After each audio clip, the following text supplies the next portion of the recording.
الحمد لله والصلاة والسلام على رسول الله وعلى آله وصحبه ومن والاه.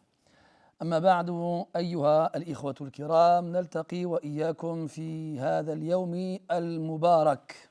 Nous nous rencontrons, nous nous retrouvons dans cette journée bénie du 17 Rabi' al-Akhir de l'an 1446, c'est-à-dire le... Ah, c'est parce qu'il est ici. C'est-à-dire le 20 octobre 2024.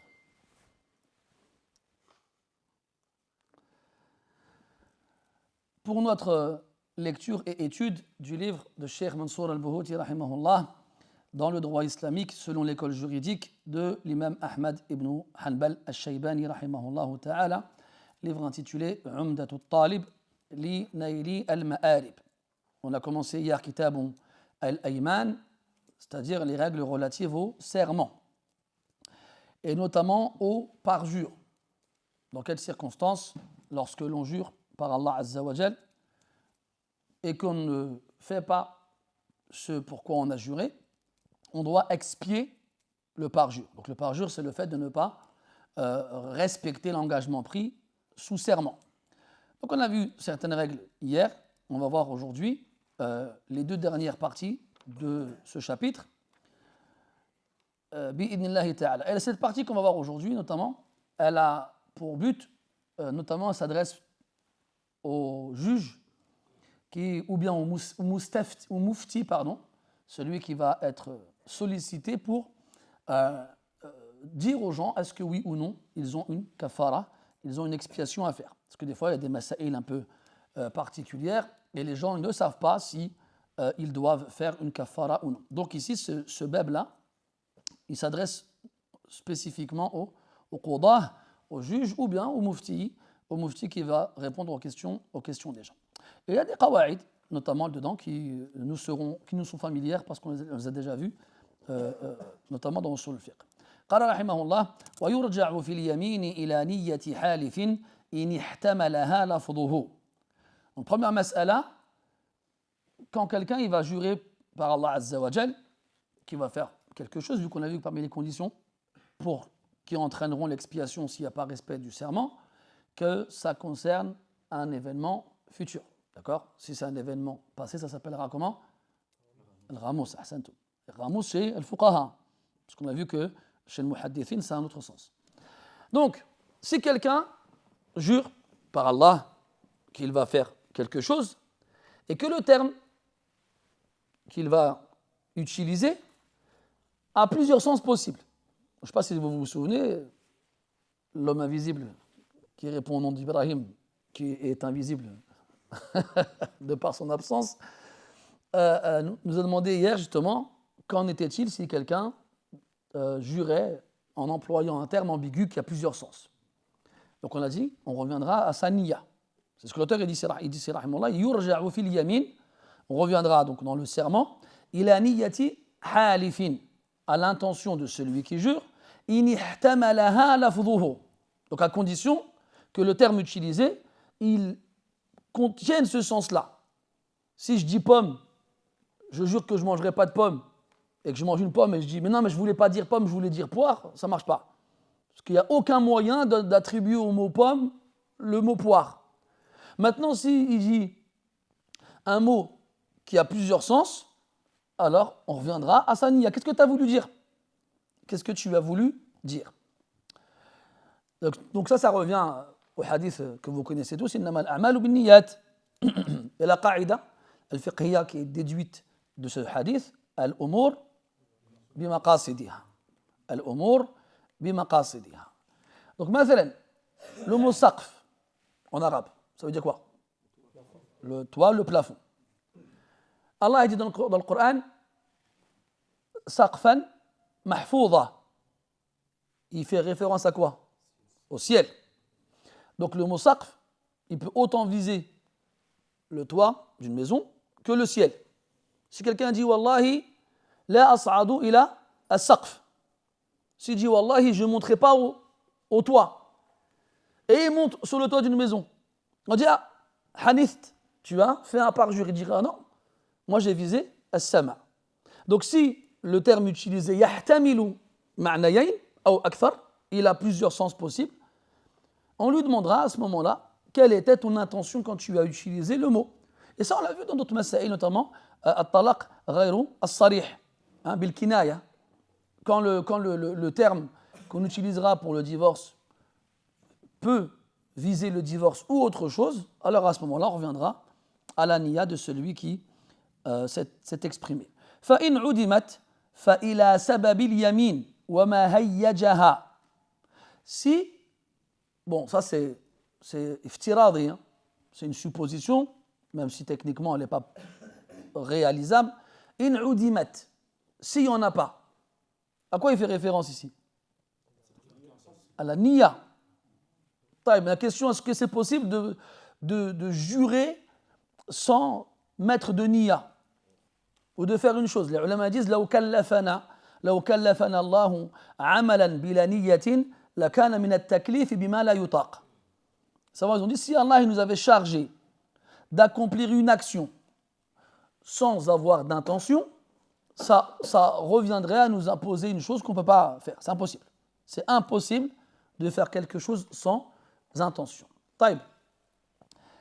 Ça c'est impossible, صح. ولكن il y a une autre mas'ala en rapport avec ça, c'est quoi? C'est man la ibrata bi niyyatihi. Man la ibrata bi niyyatihi. Celui qui a une niyya, mais sa niyya ne compte pas. Kaman الصبي المجنون و نعم صحيح ومن غيره السكران أو السكران celui qui dort, celui qui n'est pas pubère, celui qui n'a pas la raison et celui qui est sous. Parce que les trois premiers, ils ne sont pas responsables de leurs actes. Donc là, il n'y a pas d'ishkal. Parce qu'on a vu quoi hier? Il faut qu'il soit mukhtar dhakir. On ne le contraint pas, il choisit. Dhakir, il est conscient. Donc là, amma sakran, même si sa niyya elle est fasida, comme c'est lui tasabbaba fi izalati aqlihi muaqqatan fa yu'akhadh bi maqasidihi bi aqwalihi wa af'alihi. Donc comme lui, il a été la cause de la suppression temporaire de sa raison, on le tiendra responsable de ses faits et gestes, de ses actes lors de son état sous l'ivresse. Al-Muhim, fa'in udimat, donc s'il n'y a pas de niyya, comment on fait pour savoir si le terme utilisé, il a visé un sens? D'accord? Quand il dit fa'in udimat, quand il dit un niyya, on ne parle pas de la niyya pour l'action. On parle de la niyya pour viser un sens spécifique au terme utilisé. C'est-à-dire, il l'a dit comme ça à la tariq, sans penser aux différents sens que le mot il a. Il a dit il a dit ça comme ça. On dit, mais de quel sens tu visais? Il dit, moi à ce moment-là, je n'ai pas réfléchi à un sens particulier. J'ai dit ça comme ça. Donc à ce moment-là, on reviendra au sabab, à la cause qui lui a fait dire cela. Exemple, il prend l'avion. Ça se passe très mal. Il y a des turbulences, l'atterrissage il est difficile, il a peur. J'ai déjà vu moi des gens pendant des vols, et pendant tout le vol, ils sont comme ça, ils sont cramponnés au siège, c'est vraiment une phobie. Il atterrit, il arrive sur terre, j'ai même vu déjà quelqu'un atterrir, on est arrivé à l'aéroport, on a posé pied par terre, il a fait ce jeu de chouk. Il a embrassé il a dit Wallah, et il a dit Wallah, je ne prends plus jamais l'avion. Bon, là c'est clair, je ne prends plus jamais l'avion. Mais imaginons quelqu'un parle en arabe, il dit Wallahi lan as'ada ila as-saqf. Tu sais, il dit ça, il dit, mais qu'est-ce que tu as voulu dire à ce moment-là? Il dit Wallah, moi j'ai dit ça comme ça, je n'ai pas réfléchi. Donc qu'est-ce qu'on va faire? On va revenir à la cause qui l'a poussé à dire ça. Il a dit فَيُرْجَعُ إِلَى فَإِنْ عُدِمَتْ فَإِلَى سَبَبِ الْيَمِينِ وَمَا هَيَّجَهَا. Et ce qu'il a provoqué. Donc là, c'est simple. Si on n'est pas capable de déterminer le sens du mot qu'il a utilisé en revenant à sa niyya, on reviendra à la cause qui l'a poussé à utiliser le mot et aux événements qui l'ont poussé à le faire. Comme là, ce que je viens de vous donner, mathalan. ثم قال فإن عدم فإلى التعيين. Si, il n'y a pas de cause. Là, on est dans la supposition. C'est difficile à concevoir, ou laquelle on suppose. Et le principe de ces abwab, c'est justement d'imaginer ces cas-là. Comme ça, quand ils arrivent, on a déjà tout ce qu'il faut. On n'aura pas besoin de réfléchir à comment répondre. Ça y est, on a déjà clôturé là, le sujet. Donc imaginons, il n'y a pas de niya, il n'y a pas de sabab, il n'y a pas de circonstances qui l'ont poussé à employer ce mot-là. C'est quoi l'autre étape? At-ta'yin. At-ta'yin, c'est la désignation. Si jamais il dit hada, yushir, al-ishara, at-ta'yin, si jamais il dit ça, en pointant du doigt quelque chose, même s'il ne le pointe pas, mais imaginons par exemple dans la pièce où on se trouve, il y a une seule télé, il dit je regarderai plus la télé, ou bien cette télé, il la désigne, ou bien quelqu'un en le nommant directement. Al-Muhim, At-Ta'yin, donc, il va le désigner bil-ishara, en le montrant. فإن عدم فإلى ما تناوله الاسم. S'il n'y a pas de niya, il n'y a pas de sabab, il n'y a pas de ta'yin, il n'y a pas de désignation par le biais comment on appelle ça, un signe, alors tout ce qui rentre dans le nom, il sera concerné par le qasam, il sera concerné par l'yamin. Tout ce qui rentre dedans. Ça veut dire que si jamais il fait une des choses, donc il a dit que je ne ferai plus ça, et que par la suite, il fait une des choses qui rentre dans l'essence du mot utilisé, il aura une kafara à faire. Il aura une kafara à faire. فَإِنْ عُدِمَ فَإِلَى مَا تَنَاوَلَهُ الْإِسْمِ. Et là, pour savoir ce qui rentre comme sens attribué au nom, on va revenir à ce qu'on avait appelé, ce qu'on avait vu ensemble dans al-haqiqa wal majaz, dans usul al-fiqh. Et on a vu que al-haqa'iq tanqasimu ila thalathati aqsam. Donc les réalités en rapport avec les mots utilisés se divisent en trois catégories. Une haqiqa shar'iyya, sur le plan légal, en rapport avec la loi d'Allah Azza wa Jal. En gros, les sens attribués aux mots par Allah subhanahu wa ta'ala. Donc si Allah il décide que ce mot-là, il aura ce sens-là, c'est une haqiqa shar'iyya. C'est une réalité liée au mot sur le plan légal, sur le plan religieux. Puis on a la haqiqa al-urfiyya. Il a dit وَيَقَعُ الشَّرْعِي ثُمَّ الْعُرْفِي ثُمَّ اللُّغَوِي. Al-urfi. Donc c'est la réalité attribuée au mot sur le plan usuel. C'est-à-dire que c'est le sens qui sera donné au mot par les gens. مَا تَعَارَفَ عَلَيْهِ النَّاسِ. Donc ils vont donner un sens au mot qui n'est pas le sien à la base, mais ils vont tous l'accepter et ils vont tous l'utiliser. Et ils vont délaisser son sens de base. Ils vont délaisser son sens de base. On va reprendre un exemple. Donc ça, c'est très souvent lié à une zone géographique. On prend Mathalan dans le sud pour dire un sac, ils disent une poche. Donc la poche, chez les autres qui parlent le français, donc c'est une partie du vêtement dans laquelle on peut mettre quelque chose. Donc quand je te dis poche, tu vas penser directement à une poche dans un vêtement. Eux, non. Ils ont gardé ce sens-là, mais ils l'ont attribué aussi à autre chose, au sac. Tu vas dans un magasin, vous voulez une poche, c'est ça qu'ils vont te dire. Et là, tu sauras qu'ils veulent dire le sac. Donc ça, cette haqiqa, cette réalité à donner au mot, elle est sur le plan usage, urfi, d'usage, usuel. Ta'arafu alayh. Donc en deuxième position, sur les trois, dans l'ordre de priorité, avant la réalité linguistique, viendra la réalité usuelle, par rapport à l'usage, l'urfi, populaire si tu veux. Et enfin, thumma al-lughawi. Et enfin, la réalité linguistique. Voilà. Le mot nikah, linguistiquement parlant, il fait référence à l'acte de procréer, au coït, nakaha. d'un point de vue linguistique. Mais il vise aussi le mariage. Il vise aussi le mariage. Taïb. Idhan, quand le mot il a plusieurs sens et que ces sens-là, ils se retrouvent éparpillés dans les catégories qu'on vient de citer, on procédera par priorité. D'abord, al-shar'i, ensuite, al-urfi, et enfin, al-lughawi. Après, dans des exemples. وَمَنْ حَلَفَ لَا يَبِيعُ وَنَحْوُهُ لَمْ يَحْنَثْ بِفَاسِدِهِ. Ça, c'est une mas'ala istitradiyya, c'est une question, entre guillemets, en plus de ce que l'on vient de voir, parce qu'on va revenir après aux exemples donnés en rapport avec ça.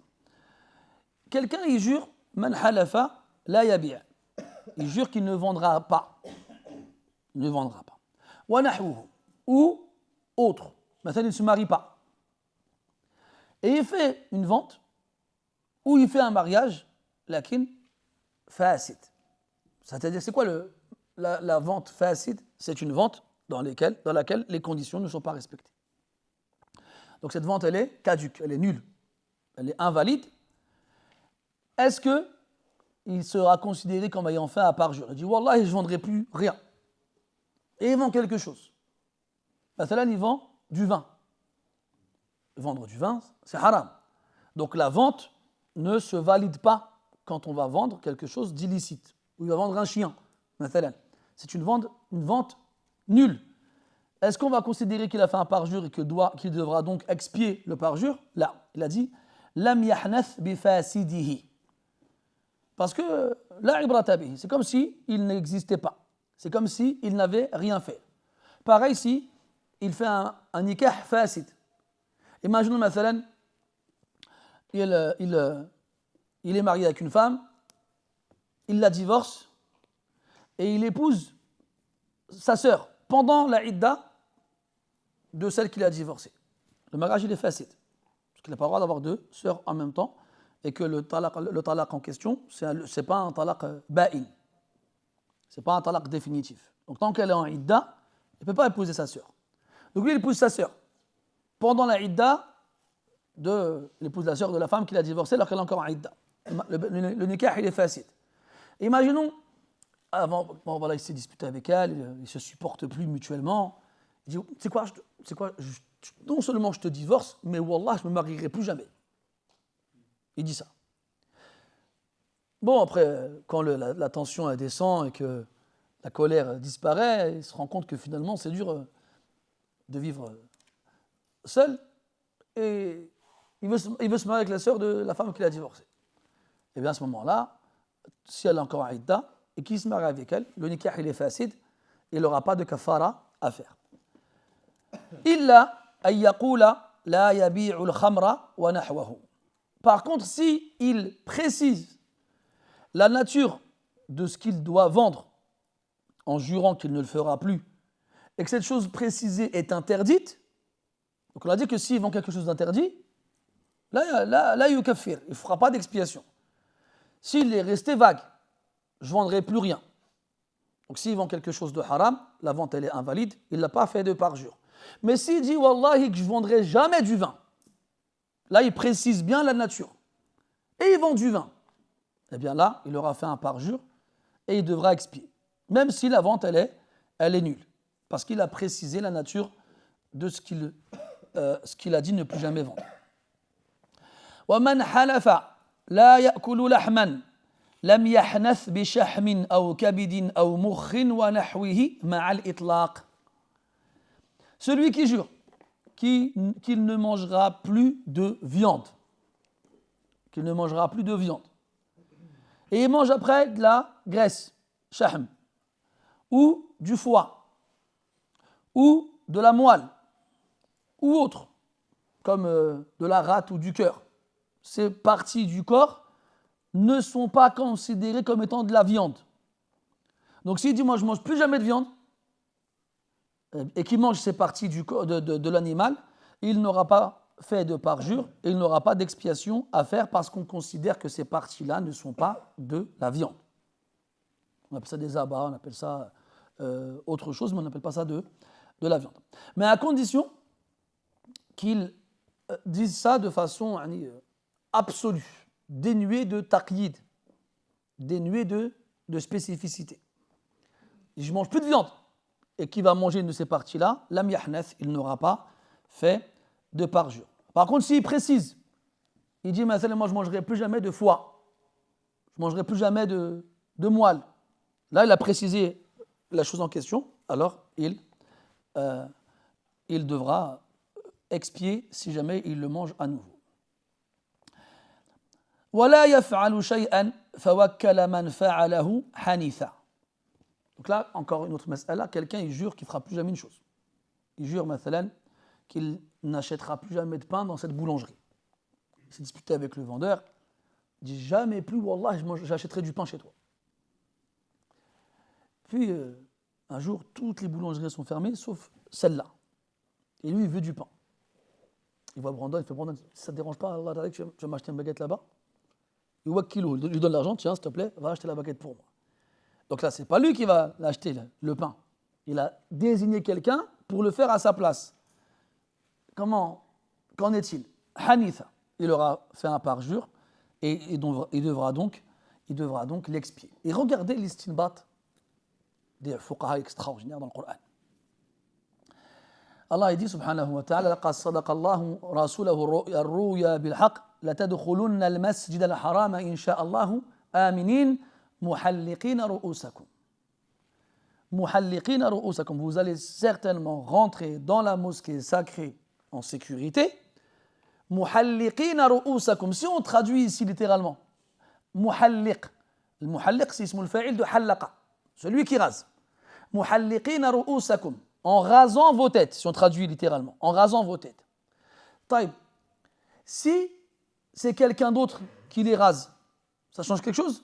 Ça ne change rien. Puis le ghalib, surtout à l'époque, là aujourd'hui tu vas me dire, ouais, aujourd'hui moi j'ai ma tondeuse, je me rase la tête tout seul, d'accord. Voilà, à l'époque, le ghalib, tu voulais te raser la tête, c'est quelqu'un qui te l'a rasé. Donc ici, Allah Ta'ala, il a attribué l'action à eux, sans que ce soit eux qui l'accomplissent. Muhalliqina ru'usakum. Et donc ils ont déduit ici que celui qui est à l'origine de l'action, quand il demande à quelqu'un d'autre de la faire, c'est à lui qu'elle a attribué. C'est à lui qu'elle a attribué. Muhalliqina ru'usakum. Donc c'est eux qui vont être rasés, c'est pas eux qui vont se raser la tête, et pourtant Allah il a dit en vous rasant la tête. Et donc, tu vas me dire, c'est quoi le rapport entre le verset de Al-Fath et cette mas'ala sur laquelle nous sommes ici? C'est juste pour te montrer, t'apprendre comment les fuqaha ils vont déduire des textes, des masail, des ahkam, qui vont servir dans plein d'abwab. Dans plein de abwab. Donc dans le tawkil, quand tu demandes à quelqu'un de faire quelque chose à ta place, c'est comme si c'est toi qui l'avais fait. C'est pareil. Même en arabe, c'est pareil. Tu vas dire, maintenant, ben al-amiru qasran. Tu vas dire, le roi, il a bâti un château. Si aujourd'hui on demande qui a bâti le château de Versailles, on répondra Louis XIV. Merci. J'ai vu un vide par là. Louis XIV. Est-ce que Louis XIV, il a posé une pierre? Il n'a rien posé. Mais comme c'est lui qui a ordonné la construction du palais, c'est à lui qu'on l'attribue. Quand on dit la tour Eiffel, Gustave Eiffel, pareil. Lui a dessiné le plan, il a ordonné aux ouvriers de la bâtir, mais c'est à lui qu'on l'attribuera. Donc si quelqu'un il jure qu'il ne fera plus quelque chose et qu'il charge quelqu'un de le faire à sa place, il aura fait un parjure et il devra donc expier son parjure. قال ما لم ينوي مباشرته بنفسه. Tant qu'il n'a pas l'intention de le faire de lui-même. Tant qu'il n'a pas l'intention de le faire de lui-même. Dans le sens où si quelqu'un le fait à sa place sans qu'il lui demande de le faire. Donc moi, j'ai juré, on prend l'exemple de tout à l'heure, j'ai juré que j'achèterai plus de pain dans la boulangerie Al-Foulaniya, et je reste devant comme ça, je dis rien, je fais punaise, je suis en galère, comment je fais? Pendant il passe, il va acheter son pain, il me prend une baguette, il me la donne. Je lui ai rien demandé. Il l'a acheté pour moi, il me l'a donné. Donc tant que je lui ai rien demandé, tant que j'ai pas fait la chose de moi-même et que je ne lui ai pas demandé de le faire à ma place, mais quelqu'un le fait pour moi, alors là, il n'y a pas de parjure. ومن حلف على ترك وطئ زوجته حنث بجماعها. Celui qui jure qu'il délaissera le coït avec son épouse, donc il n'aura plus de rapport avec elle, il aura fait un parjure en retournant vers elle. Tu me diras, bon, là-dessus, c'est normal. Voilà, ici, c'est une question linguistique. Là, on revient à la mas'ala de tout à l'heure. Si le mot, il a plusieurs sens. Parce que wati'a, en arabe, ça veut dire écraser, ou bien marcher, poser le pied quelque part. Qui me sera inversé dans le Coran avec ce verbe-là? C'est bien. C'est pas ce sens-là. Ahsant. ولا يطؤون موطئا يغيظ الكفار ولا يطئون موطئا لا يطأ ça veut dire fouler, en français ils disent fouler de son pied la terre. Ils ne vont pas fouler de leur pied la terre. Et l'autre verset que tu as cité, il a un sens de poser. Inna nashi'ata al-layli hiya ashaddu wat'an. Parce que quand tu foules la terre de ton pied, tu poses ton pied dessus. Donc c'est le sens de poser qu'on retrouvera dans les trois sens. Wati'a, dans le verset de Tawba, yata'u, qui veut dire foule la terre, marcher. Dans le verset de Muzammil, ashaddu wat'an, l'action accomplie la nuit, elle est plus posée. Et on a l'wat'u bima'na al-jima'. On a l'wat'u bima'na al-jima'. Mais maintenant, quand quelqu'un il va dire Wallahi la ata'u zawjati. La ata'u zawjati. Là, le verbe, il a plusieurs sens. Soit il veut plus lui marcher dessus. Peut-être. Imagine, il est allongé par terre et puis il n'a pas vu, parce qu'il a marché dessus. Il a dit tu m'as fait mal. Je dis Wallahi la ata'u ki ba'da al-yawm. يحتمل ولا ما يحتمل؟ يحتمل. Ou bien il fait référence au jima'. Donc comme ici le lafz yahtamilu ma'ani, on a dit quoi? On revient à la niya. Si j'aime la niya c'était ça, nous saddiquhu, on lui donnera raison. Si il te dit لم تكن عندي نية عندما تلفظت به. On dit خلاص, c'est quoi le sabab? Pourquoi tu as dit ça? Tu es allongé par terre, je vais marcher dessus. Ah ben donc tu visais ici à ce moment-là ce sens-là. Si te dit il n'y a pas de sabab, on dit at-ta'yin la ata'u zawjati. Et il la montre. Dans le cas où il en aurait plusieurs, mathalan. Il en aurait plusieurs. Il la montre. Donc khalas, on sait qu'il faisait référence à ça. Et si il n'y a aucun moyen dans les choses qu'on a évoquées précédemment, on revient au haqa'iq. Est-ce que le mot wat il a une haqiqa shar'iyya? Oui et non. Ça dépend. Il a pas quand on parle de haqiqa shar'iyya, c'est qu'il a que celle-là.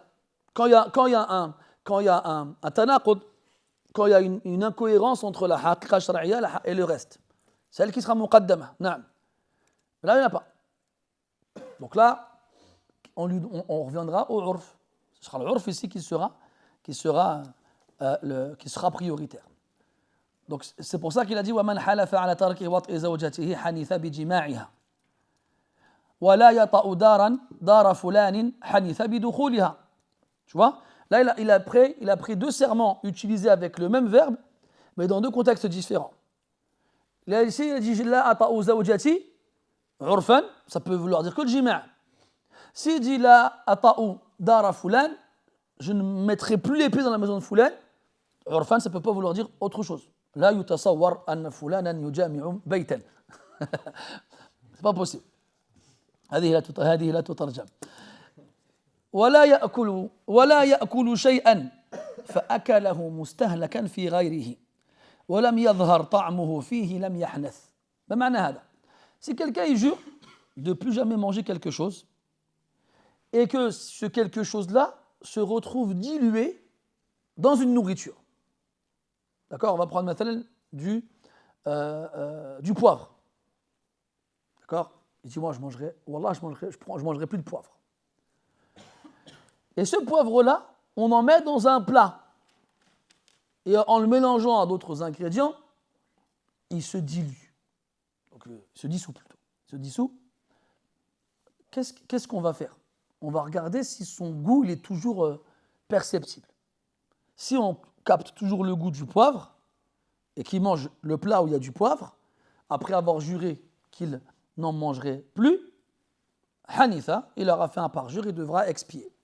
Si par contre le poivre se trouve dans la nourriture et il est dissous à un point où on ne sent plus son goût, alors il n'aura pas fait de parjure. Il n'aura pas fait de parjure. ثم قال كما لو فعل المحلوف عليه مكرها أو ناسيا أو جاهلا في غير طلاق وعتاق أو فعل بعضه. Donc كما comme ça revient au hukm al-sabiq. C'est quoi le hukm al-sabiq? Lam yahnith, pardon. Donc tout ce qui va suivre par la suite, tout ce qui va venir après, si tu le fais, il n'y a pas de kafara. Premièrement, si il fait l'action pour laquelle il a juré, mukrahan, sous la contrainte, il n'y a pas de kafara. Nasiyan, par oubli, il n'y a pas de kafara. Jahilan, par ignorance, il n'y a pas de kafara. Donc on revient dans l'exemple du poivre. Si on lui met de la sauce poivrée sur son entrecôte, sans qu'il la demande, et sans qu'il sache qu'on l'a mise dessus, et il dit Bismillah, il mange, il dit mais il y a du poivre là. Oui, mais il ne savait pas qu'il y avait du poivre dedans. Donc il n'a pas fait volontairement. Il n'y a pas de kafara. Et bien sûr, sous la contrainte, min bab aoula. Donc pas sous la contrainte, sous l'oubli ou sous l'ignorance, il n'y a pas de kafara. Sauf dans deux cas, fi ghayri talaqin wa itaq. Dans ces cas-là, il y a la kafara. Et on prendra en compte le al-mahlouf alayh, la raison pour laquelle il a juré. Yahnath. Ça veut dire quoi? On a vu, nous, dans Talaq, que si on contraint quelqu'un de divorcer, Talaq la yaqa'. Le divorce, il n'est pas valide. Mais si on contraint quelqu'un de jurer, parce que là, on parle de quoi là? Il a dit fi ghayri talaqin wa itaq. Si on contraint quelqu'un de jurer, ou plutôt s'il oublie, ou s'il le fait, c'est quoi l'oubli? L'oubli et par ignorance. Bon, par ignorance, s'il le fait par oubli ou par ignorance, yahnath. Il aura fait le parjure. قال في الشرح أما الطلاق والعتاق فيحنث فيهما ولو ناسيا أو جاهلا أما مكرها فلا لأنهما حق آدمي فلم يعذر بذلك كإتلاف المال. Quant au divorce et à l'affranchissement de l'esclave, s'il jure qu'il va divorcer, qu'il ne va pas divorcer, pardon, et qu'il divorce, eh bien, par oubli ou par ignorance, hanitha, il aura fait un parjure qui entraînera une expiation. Donc là, on n'excusera pas par l'ignorance et par l'oubli. ثم قال أو فعل بعضه. S'il jure qu'il ne fera pas une chose et il l'a fait partiellement, il ne la fait pas complètement. Mathalan, il jure qu'il ne mangera plus une pomme et il mange la moitié. Après, on avait vu cette mas'ala aussi, je ne sais plus si vous vous souvenez dans quel bab. On avait vu à partir de quand la partie de la chose, elle sera considérée comme étant la chose entièrement. Hein? Dans le fara'id, on a vu ça, na'am. Et dans l'itq, rappelle-moi. أيوة. عتق كله إن لم يكن شريكا مع غيره. نعم. إذن voilà, ça, il y a des choses لا تتجزأ. Il y a des choses qui ne se partitionnent pas. Donc on ne peut pas dire juste la moitié. Non, ce n'est pas possible dans certains cas. Et donc, mais si ça fait référence à des choses qui ne se partitionnent pas, alors si on mange une partie, ce n'est pas considéré comme tout. Donc si quelqu'un dit moi je ne mangerai plus jamais une pomme entière, même s'il ne précise pas, dit une pomme. Quand on dit une pomme, ce qui vient à l'esprit, c'est que c'est une pomme entière. Et on lui donne une pomme. Il dit non, j'ai juré de ne plus en manger. Bah tiens, un quartier on appelle ça. Tiens, un quartier. S'il mange le quartier, alors il n'aura pas fait de parjure parce qu'il n'aura pas mangé la pomme entièrement.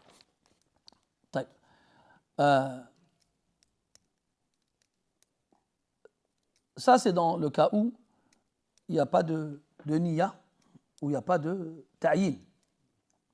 D'accord? Donc si jamais il dit je ne mangerai pas une pomme et qu'il n'a pas montré un quart de pomme et qu'il mange un quart de pomme, là il a fait un parjure. Ou bien il avait une niya qu'il a dit je ne mangerai plus de pommes, qu'il avait l'intention de pomme entièrement, que ce soit un morceau, que ce soit la pomme entière. S'il mange un dixième de pomme, il aura fait un parjure. Mais s'il reste vague dans sa façon de jurer, ou plutôt dans sa tête il précise je ne mangerai plus une pomme entière et qu'il mange un morceau, il n'aura pas fait de parjure. Donc je répète, ce bab il a pour but de donner au qadi ou bien au mufti des éléments de réponse dans le cas où il serait confronté à ce genre de questions. Pourquoi je vous dis ça? Parce qu'il y a plein de questions qui germent dans vos esprits là. Oh, mais attends, et si, et ça, et si, et ça. Vous vous souvenez des et si, et si, et si. D'accord? Donc déjà, les et si, on n'en veut pas, yarhamukallah. Et ensuite, souvenez-vous qu'on est dans un mukhtasar et qu'il n'y a pas tout dans le kitab. Donc là, on est à la fin du livre. Très bientôt, on va faire un autre livre, Inch'Allah, et on verra d'autres formes en rapport avec ça. Dernier bab de Kitab al-Ayman, Babu al-Nadr. Al-Nadr. Donc al-Nadr, c'est une ibada. Qu'est-ce que ça fait dans Kitab al-Ayman? Parce que dans le fiqh, on divise les a'mal en 4 catégories. Et la première de ces catégories-là, c'est les ibadat. Donc théoriquement, on aurait dû mettre al-Nadr dans Juz'ul ibadat. Mais on le retrouve à la fin du kitab. Car même si c'est une ibada qui est soumise aux règles de l'Ayman. Parce que c'est un serment qu'on va faire dans lequel on s'engage devant Allah Azza wa Jal à faire quelque chose. Et comme c'est un serment qu'on va faire avec Allah Azza wa Jal, c'est ça qui lui donne ce jugement d'adoration. D'ailleurs, on avait vu dans Kitab al-Tawhid que al-Nadr, c'est une ibada, et pourtant, les ulama disent que c'est makrouh. Comment une ibada peut être makrouh? Elle peut être détestable. En fait, elle n'est pas détestable de façon absolue. C'est comme, mathalan, t'asseoir, prier. La prière, elle peut avoir des jugements différents, comme le fait de prier au moment où c'est interdit. C'est interdit. C'est la prière, mais c'est interdit. Donc, on a vu des halats dans Kitab al-Salah où c'était makrouh de prier comme ça. Comme Ishtimal al-Samma.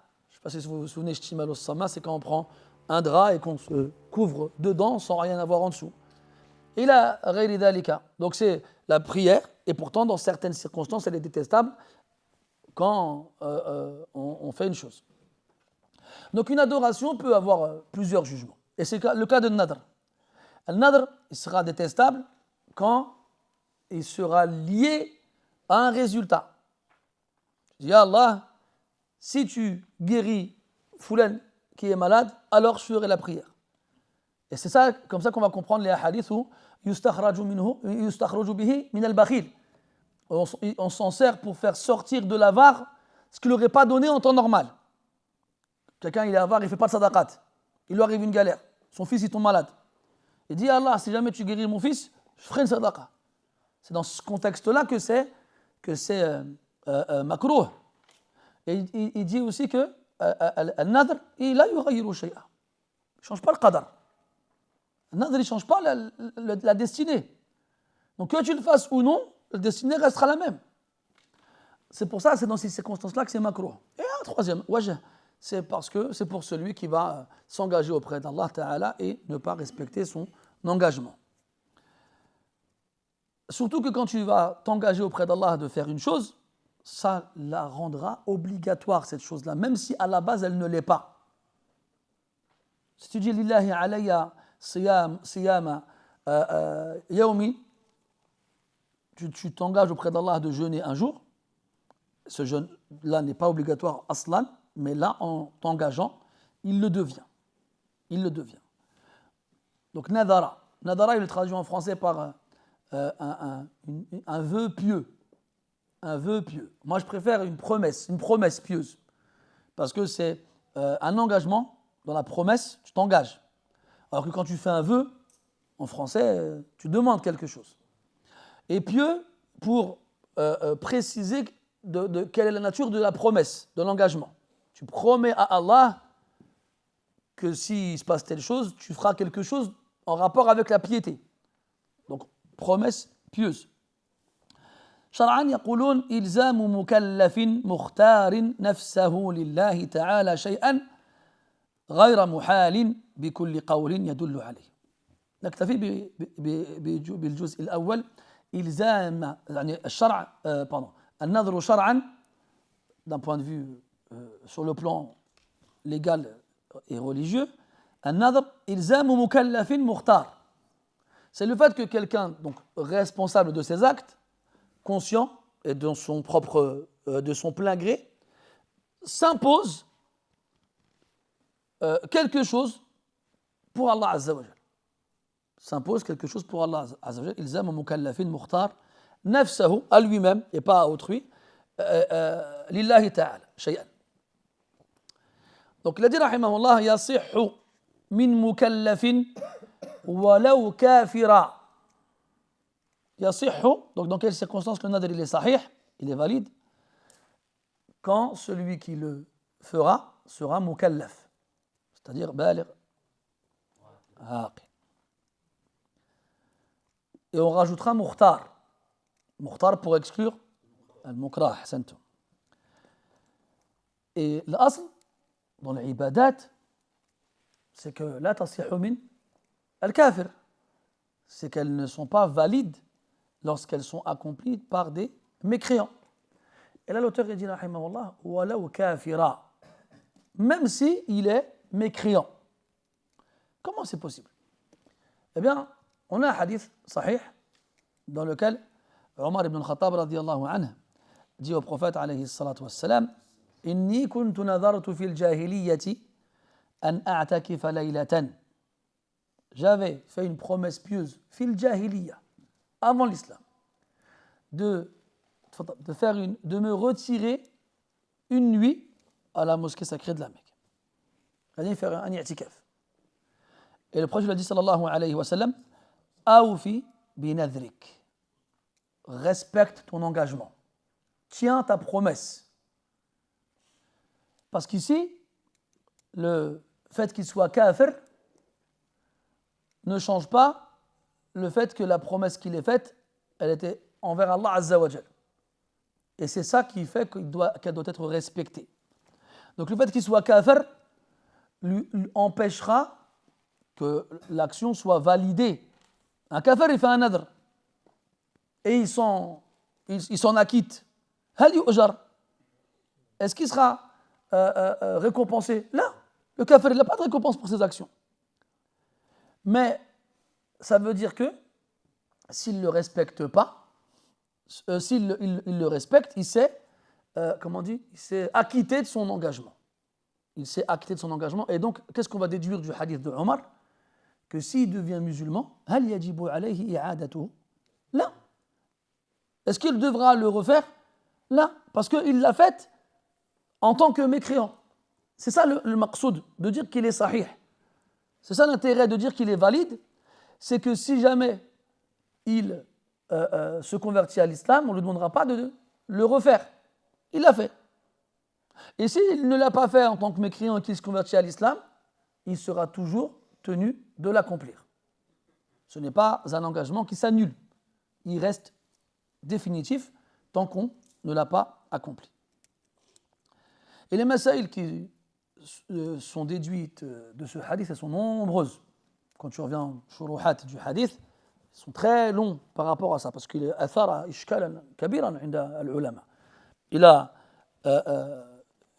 provoqué énormément de problématiques chez les fuqaha sur la façon de l'utiliser. Déjà, aslan, leur khilaf sur le nadr, aslan.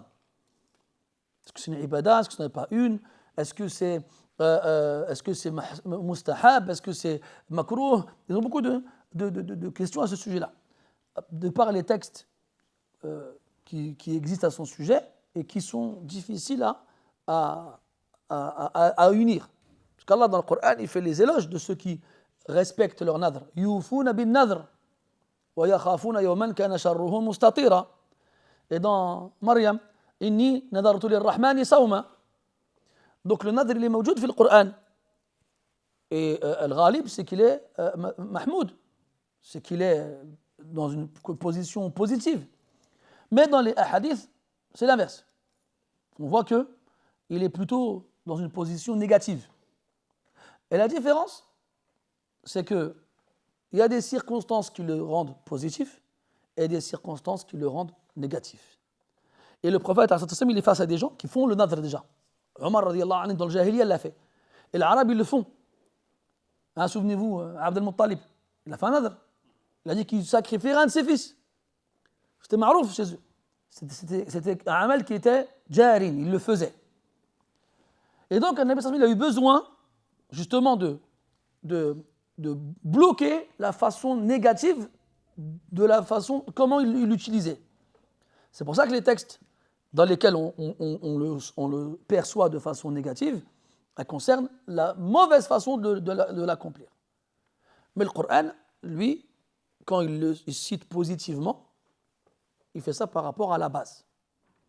Allah dit dans le Coran وَأَوْفُوا بِعَهْدِ اللَّهِ إِذَا عَاهَدتُّمْ وَلَا تَنْقُضُوا الْأَيْمَانَ بَعْدَ تَوْكِيدِهَا.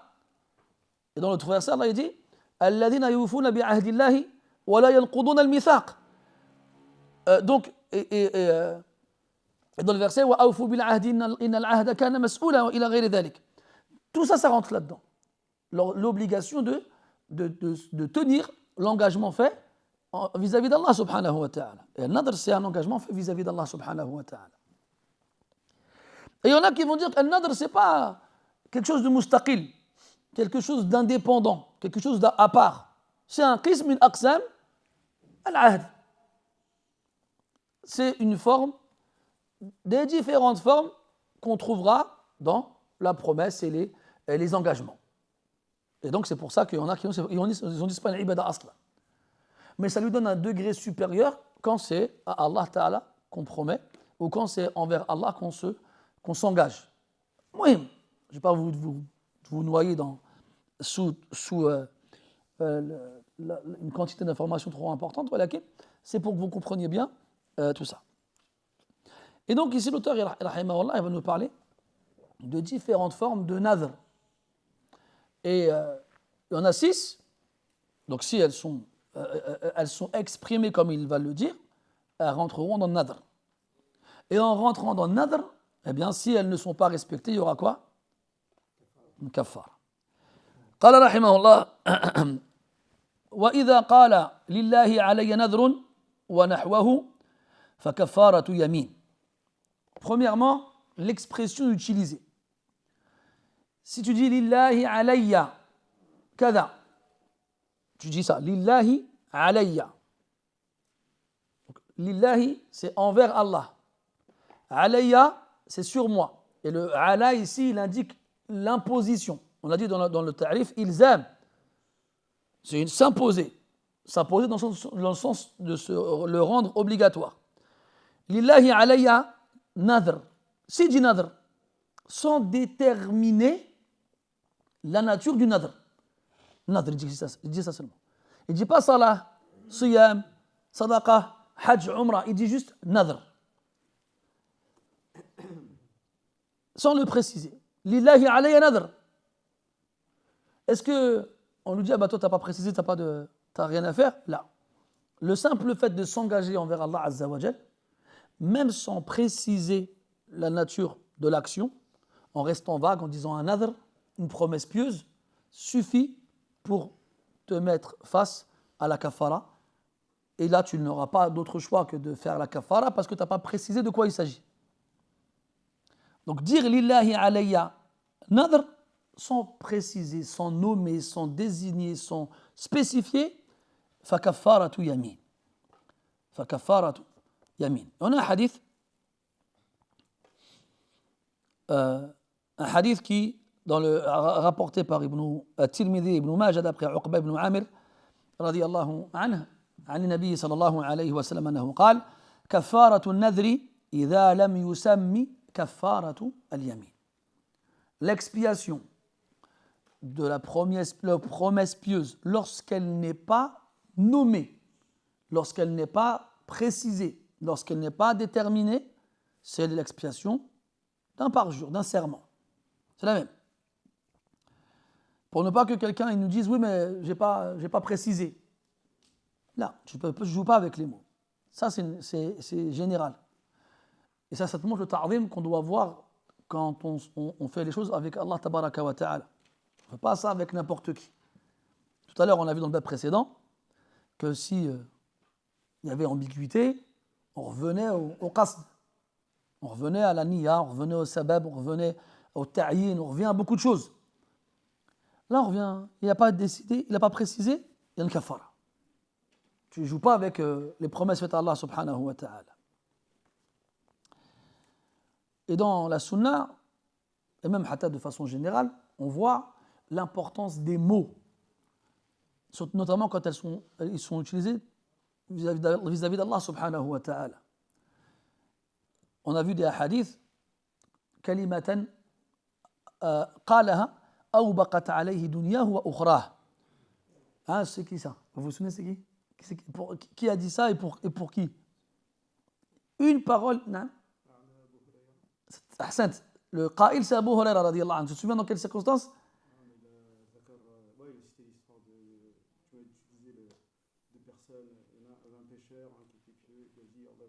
Barakallahu fik. C'est ça le hadith. Il y a deux hommes, deux frères, un pieux et l'autre pervers. Le pieux ne cessait d'exhorter son frère et l'appelait à craindre le Seigneur de la terre. Et le pervers, lassé de voir son frère ne pas cesser de l'exhorter, lui dit c'est bon, Allah t'a pas envoyé comme prophète pour moi, laisse-moi tranquille. Et il lui dit quoi? Wallahi lan yaghfir Allahu lak.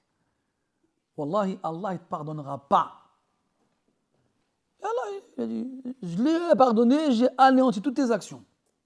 Tu dis pas, là tu parles d'Allah Azza wa Jal. Quand tu parles d'Allah, il faut que tu sois conscient de l'adama.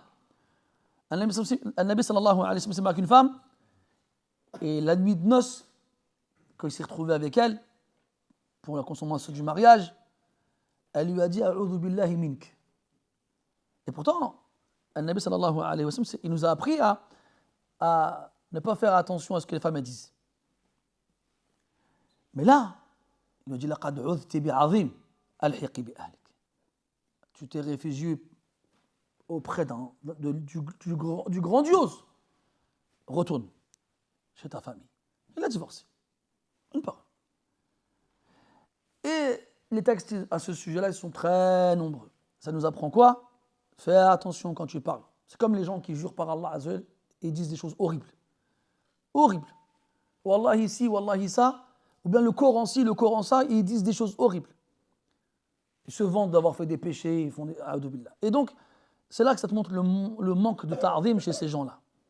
Et que shar'an, même si tu n'as pas de ta'zim dans ton cœur vis-à-vis d'Allah Azza wa Jal, il y a certaines paroles, tu seras responsable de ces paroles-là. Et tu devras donc expier des choses, même si tu ne les as pas, t'as pas eu l'intention. Donc, mes frères, ça nous apprend ta'zim. Et gardons en tête que plus tu azam Allah Azza wa Jal, plus tu auras prouvé la piété dans ton cœur. Et même si c'est vis-à-vis de choses qui ne sont pas forcément obligatoires chez certains, ou interdites chez certains. comme c'est ce sujet qu'on cite souvent par rapport au fait de poser le Coran par terre, مثلا. Oui, il y a certains savants qui ne voient pas de mal, صحيح, c'est vrai. ولكن من باب التعظيم لا ينبغي وضع المصحف على الأرض. Il ne convient pas à ce qu'on pose le Coran par terre. Et pour te donner un exemple, l'imam Ahmed, rahimahullah, il a vu Ishaq ibn Rahwayh jeter sur son lit en rentrant d'un voyage exténué, fatigué, des parchemins dans lesquels il y avait les paroles des salafs. Et il lui a reproché sévèrement d'avoir fait ça. C'est comme ça qu'on fait avec la parole des pieux. Alors qu'imagine-toi, parce qu'il a des parchemins dans les mains, il a marché avec pendant sur des kilomètres, peut-être il faisait chaud, il était fatigué, il a juste les poser, il les a jetés. Et l'imam Ahmed lui a reproché. Ça, c'est la parole d'homme comme nous, en termes d'être humain, je précise. Qu'est-ce qu'on doit dire alors avec la parole d'Allah Azza wa Jal? Et donc ce bab-là, il nous apprend ça. Si quelqu'un vient dire Lillahi alayya nadrun, il m'incombe pour Allah de faire un nadr, sans préciser, ah ben, kafara, allez hop. Ça t'apprendra à ne pas jouer avec le nom d'Allah Azza wa Jal. On ne joue pas avec ces choses-là. Deuxième type de nadr, nadru al-lajaj wal-ghadab. Al-lajaj, c'est dans le débat. Al-lajouj. Et j'essaie de me souvenir. Non, ça allait. المهم. Donc, al-lajaj, mais c'est un débat énergique. Hein. Ce n'est pas un débat, on boit un café, on discute ensemble et tout ça. Non, c'est vraiment un débat à la limite de la bagarre. C'est vraiment un débat énergique. Et là, à ce moment-là, Lillahi alayya nadrun in kuntu mukhti'an. Il va lier sa promesse au cas où il aurait tort. Et bien, si jamais j'ai tort, jeûne une semaine. مثلا.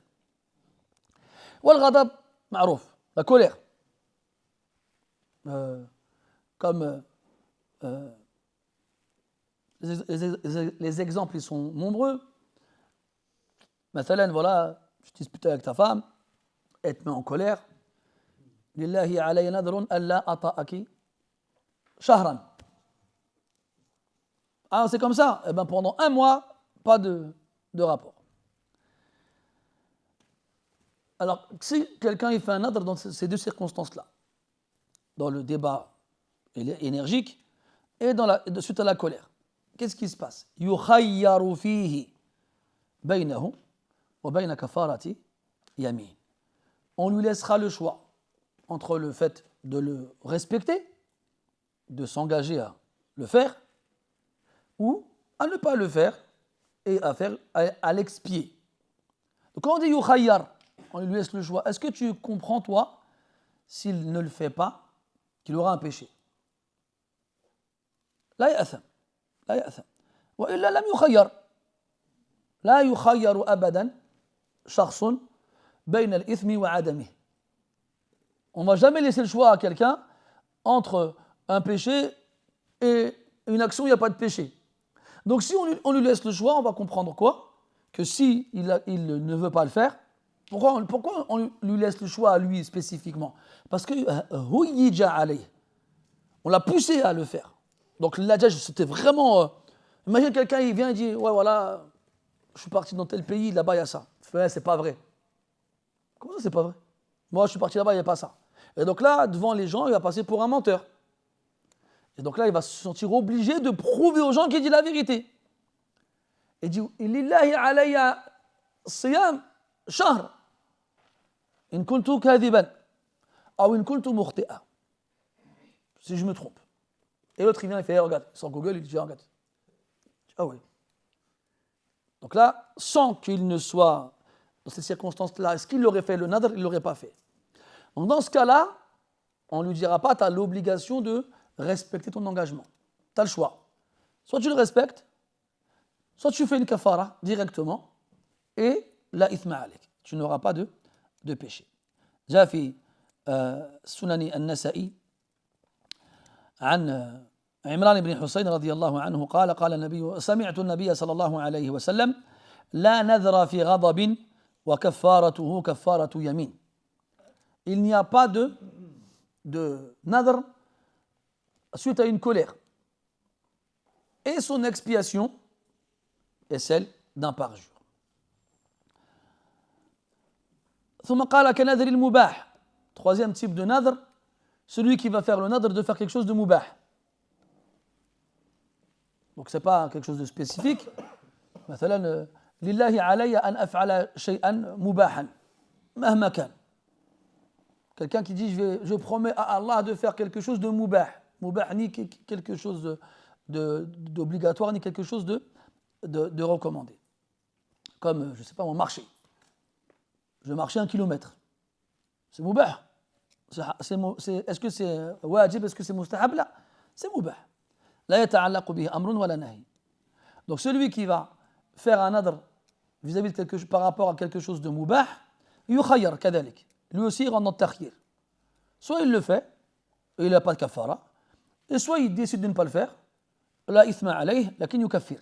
Il n'y aura pas de péché, mais il devra l'expier. Donc là on en a vu 3.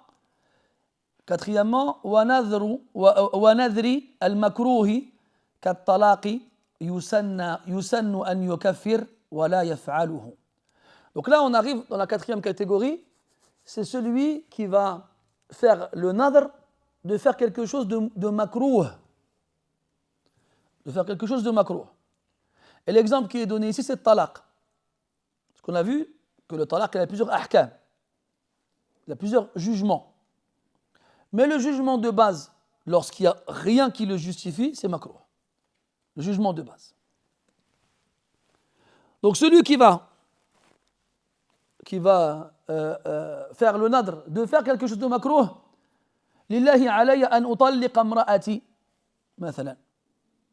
Il promet à Allah de divorcer son épouse, c'est makrouh. S'il n'y a pas de raison.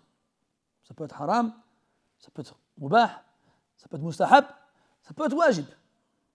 Donc ça dépend le cas. Comme on l'a vu dans al-nikah, le mariage, tajri alayhi al-ahkam al-khamsa, les 5 jugements le concernent, كذلك الطلاق.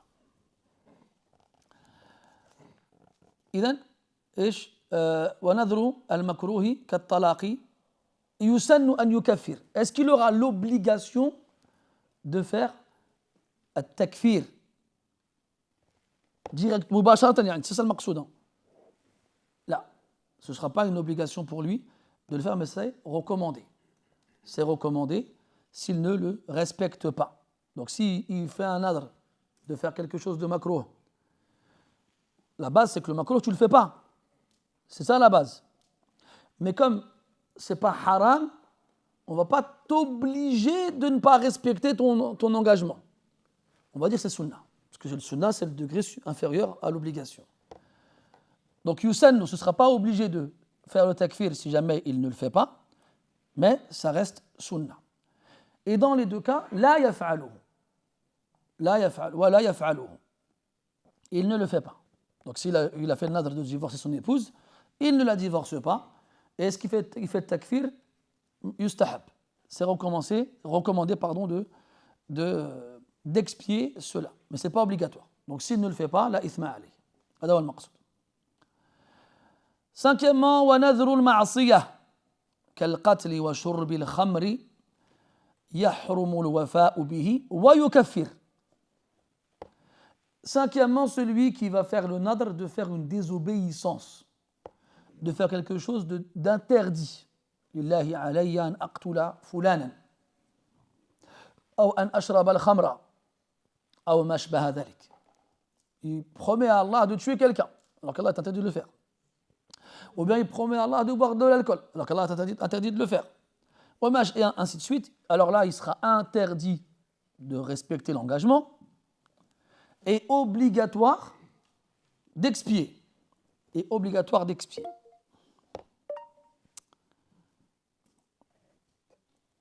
J'allais dire quelque chose, mais je me suis rappelé que Saïd ibn Jubayr, rahimahullah, il avait un coq qui le réveillait la nuit pour prier.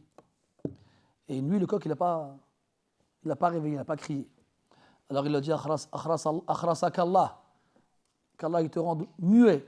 Et on ne l'a plus jamais entendu chanter le coq. Et sa mère, elle lui a dit La tad'u ala shay'in abada. Elle lui a interdit de faire dua contre quelque chose pour toujours. Et quand le téléphone il allait parler, j'avais failli lui dire bon, moi je suis passé à Aïdi Boujoubel, ça se trouve il aurait parlé encore plus. Voilà qu'on ne sait pas. Des fois tu fais dua fi sa'at istijaba, après subhanallah. C'est là que tu vois l'importance de an tu'awwida lisanaka dhikra al-khayr. C'est ça l'importance de toujours habituer sa langue à dire du bien. Là, tu sais pas, ça va tomber à un moment où Allah Ta'ala yastajibu ad-du'a et yastajibu lak. Et à l'inverse, si tu t'habitues à dire du mal, puis tu dis une bêtise à un moment où Allah Ta'ala yastajibu ad-du'a et après tu auras que tes yeux pour pleurer. Al-Muhim. Donc moi, je n'ai pas envie que mon téléphone s'arrête de parler. Naam. Donc on a dit, cinquièmement, il fait le nadr d'une interdiction. Promet à Allah de faire quelque chose d'interdit. Il lui est interdit de le faire. Et pourtant, il doit faire le takfir. Par rapport au fait qu'il qu'il se soit engagé vis-à-vis d'Allah tabaraka wa ta'ala.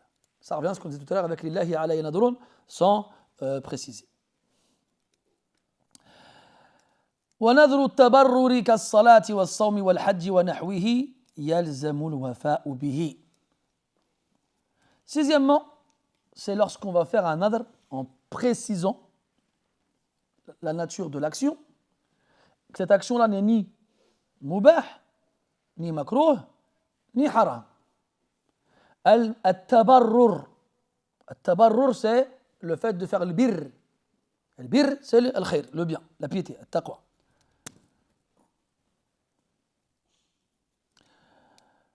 Donc, comme la prière, le jeûne, le pèlerinage et autres. Comme la umrah. Celui qui va faire un nadr avec une adoration dans le but de se rapprocher d'Allah subhanahu wa ta'ala.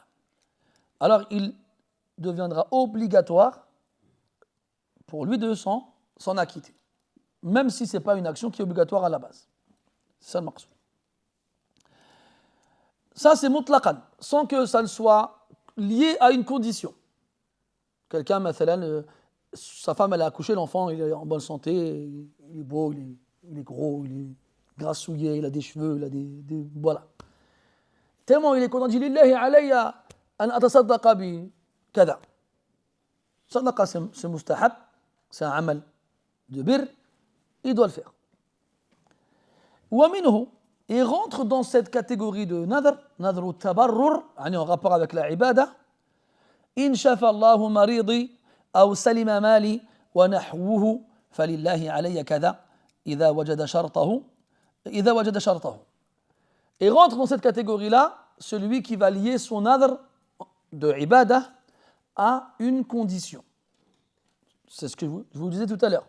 Donc même si c'est makrouh, parce qu'on ne se sert pas de la ibadah pour obtenir ce qu'on veut, on avait vu nous dans le madhab qu'il était interdit dans la prière de demander à Allah quelque chose de dunya.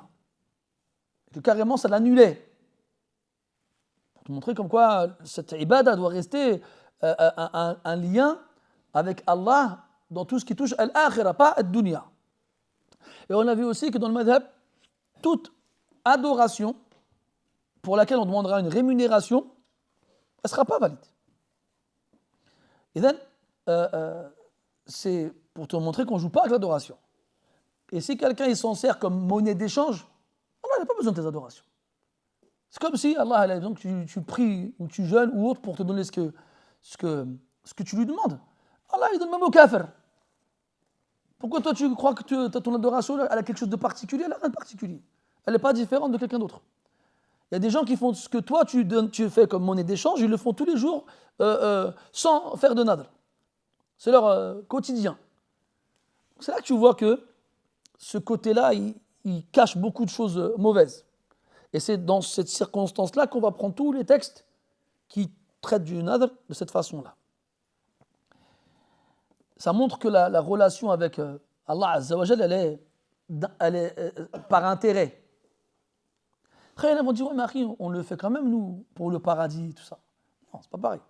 La récompense qu'Allah il te promet, en faisant ce qu'il t'a demandé de faire, tu ne peux pas en faire une comparaison. C'est incomparable.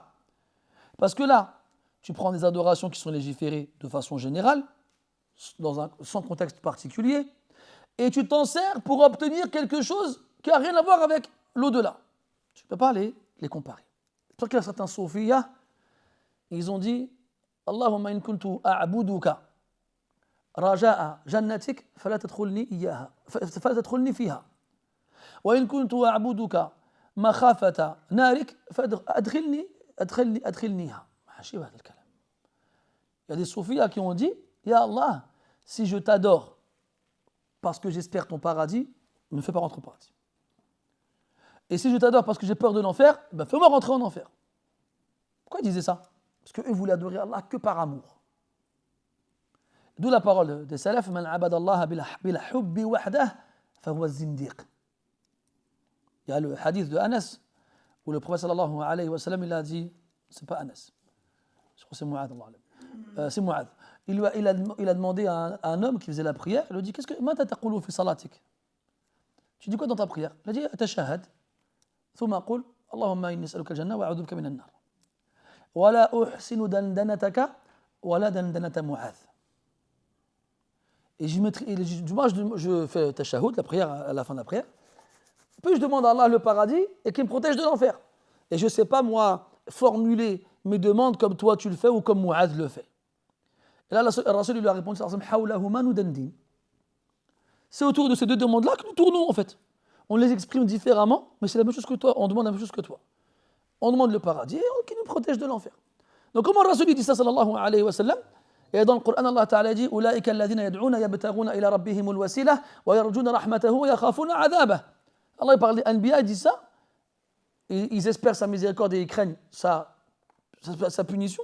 Et il y a des gens qui disent nous, on ne veut pas la punition, on n'a pas peur du châtiment, on n'espère pas la récompense. Ah, j'ai pas. Tu vois, quelqu'un il va dire oui, mais c'est l'amour. Tu sais, t'entends des gens comme ça. Vraiment que des violons et quelqu'un qui fait tomber sur eux des pétales de rose là. Nous, c'est l'amour. On aime Allah. Et généralement, ces gens, c'est des foussaq. Je te parle de ceux d'aujourd'hui. Hein. Parce que celui dont je t'ai parlé là, ceux-là qui ont dit la parole que je vous ai dit, c'est des gens.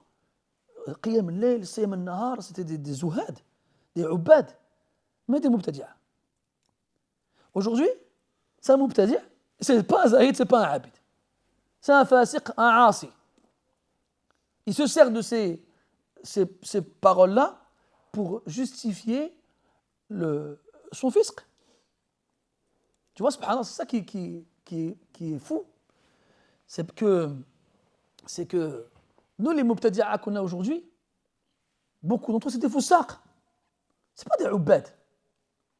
À l'époque, tu sais, quand nous, on étudie la aqidah et on voit les bid'a, on se dit, mais comment on les a suivis, ces gens-là? Comment Abdullah ibn Saba, il a trouvé des gens qui l'ont suivi?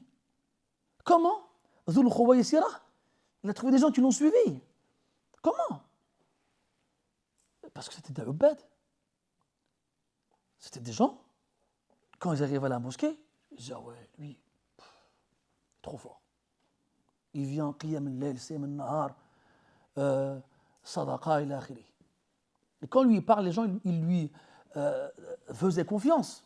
Parce que l'awam, en général, quand ils voient un abid, un taqi, ils lui font confiance. Yuhibbuna, ils l'aiment. D'ailleurs, Ad-Dajjal, أول أمره أنه يظهر للناس على وجه أنه من الصالحين. Dajjal, quand il arrivera au départ, il ne dira pas directement je suis l'antéchrist. Là, il apparaîtra devant les gens comme étant un salih, un homme vertueux, un homme pieux. Comme ça, les cœurs des gens s'accrocheront à lui. Après, il dira je suis un prophète. Après, il dira c'est Allah. Et c'est comme ça qu'il yaksibu qulubahum. Donc, imagine-toi aujourd'hui des mubtadi'a, ils arrivent à ameuter les gens et à se faire suivre par eux, alors que c'est des foussaq. Mais billah alaykoum, qui c'est qui les suit? Ben, des foussaqs comme eux. Parce qu'avant, les gens, ils étaient séduits par les ubbad. Parce qu'ils étaient eux-mêmes, ils avaient de la ibada. Et ça te montre l'évolution de la société. Parce qu'on vit dans une société, malheureusement, où beaucoup de musulmans, c'est des foussaqs, c'est des fasaqas. La preuve, c'est que leurs ru'us, les têtes qu'ils suivent, eux-mêmes sont des foussaqs. Il est là, haliq, pas de barbe, il est en costume. Il parle pendant des heures, pas un verset, pas un hadith, pas une parole d'imam mu'tabar. C'est que yajouz, yubah, ya khilaf. C'est que ça qu'on entend dans ces paroles. Et là, les gens qui ont thaqulat alayhim al-shara'i', ceux pour lesquels les législations elles sont lourdes, ils ont du mal à les faire aslan, alors que c'est des obligations que tout le monde doit faire. Je ne parle pas d'actions qui ne sont pas pour tout le monde et que seuls les pieux accomplissent. Là, on parle de salawat al-khams, al-hijab, al-hajj, al-zakah. Ils ne les font pas. Et là, ils trouvent quelqu'un qui apparaît sur les écrans. Non, c'est pas obligatoire. Tu vois, les Qur'aniyoun, bon, on les appelle comme ça parce qu'ils yu'arrafoun, ils sont connus comme ça, même si j'aime pas les appeler comme ça. C'est quoi le but? Pourquoi ils ont du succès? Parce que eux, yubtiloun al-shara'i'. En dissociant la sunna du Coran, eh bien, leur but à la fin, c'est d'annuler les adorations. Il y en a, il a dit quoi? Il a dit qu'il n'y a que 2 prières dans la journée. Ou il y en a carrément, il a dit qu'il n'y a que la prière du Jumu'ah. Et des choses de ce genre-là. Parce que dans le Coran, Allah ne précise pas le nombre de prières, ou leur nom, ou leur ila akhiri. Donc le but à la fin, c'est que tu ne fais pas la prière. Le but à la fin, c'est qu'il n'y a rien du tout. Et c'est ça le but. Et les gens, ils s'accrochent à ça parce que ça les arrange. Parce qu'ils ne veulent plus faire de ibad. Al-Muhim. Donc il faut faire attention à ça, mes frères. Et comme je vous le disais tout à l'heure, ce genre de nadr, il est révélateur de la nature de la personne. D'où la parole du prophète alayhi sallam, yustakhraju bihi min al-bakhil. Al-nadr, on va sortir avec de l'avare, ce qu'il n'aurait pas fait sans ça. Et quand on parle de bakhil ici, on ne parle pas forcément d'un rapport avec l'argent. C'est autre chose. Ce n'est pas quelqu'un qui est yatanaffal. La yusalli illa al-fara'id. Ce n'est pas quelqu'un qui va faire des nawafil, des prières surérogatoires, avec les prières obligatoires. Ce n'est pas quelqu'un qui va jeûner en dehors de Ramadan. Ce n'est pas quelqu'un qui va faire le hajj en dehors du hajj obligatoire. Walakin, s'il veut quelque chose, quelqu'un de malade, il veut qu'Allah le guérisse, ou bien il a dit in salima ou salima mali.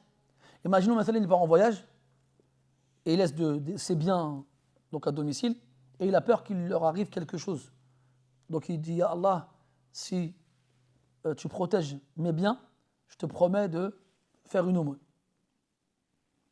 Et c'est de ça dont on parle. Mais même si c'est makrouh, comme on l'a dit tout à l'heure, cette forme de nadr, elle est makrouh, eh bien, si on l'a fait, elle a le même jugement que nadr at-tabarrur, le nadr précédemment cité, en rapport avec les actions du bien, les actions qui sont légiférées. Donc il est obligatoire de s'en acquitter. Ça devient obligatoire. En promettant à Allah qu'on le fait, c'est une action à laquelle on l'adore en temps normal, mais qui n'est pas obligatoire. En lui promettant qu'on va le faire, elle devient obligatoire. Elle devient obligatoire, c'est-à-dire que si tu ne la fais pas, tu es dans le péché. Tu es dans le péché. Et on avait vu que dans ces circonstances-là, dans Kitab al-Siyam, on a vu qu'il n'était pas permis de jeûner un jour avant Ramadan.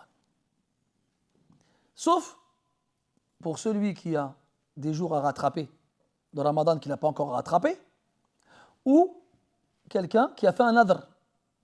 Quelqu'un qui a fait un nadr. Il devra le faire. C'est parce que c'est obligatoire pour lui de le faire. Donc ça l'exclut de ceux qui sont concernés par l'interdiction. Donc وَنَحْوَهُ فَلِلَّهِ عَلَيَّ كَذَا إِذَا وَجَدَ شَرْطَهُ. À quel moment il lui deviendra obligatoire de faire la chose qu'il a promise? Eh bien, quand la condition qu'il a donnée, elle se réalise. S'il a dit à Allah, je m'engage à faire la prière toute la nuit si tu guéris mon fils, eh ben, si son fils n'est pas guéri, il n'a pas l'obligation de le faire. L'obligation s'appliquera seulement lorsque la condition évoquée dans la promesse sera réalisée. Ça, c'est dans Nadr al-Ta'liq, al-Mu'allaq. Amma Nadr al-Tabarrur, il n'y a pas de charte. Amma Nadr al-Tabarrur al-Mutlaq, celui qui n'a pas de condition, lui, il devient obligatoire dès lors qu'on le prononce. Et là, la différence.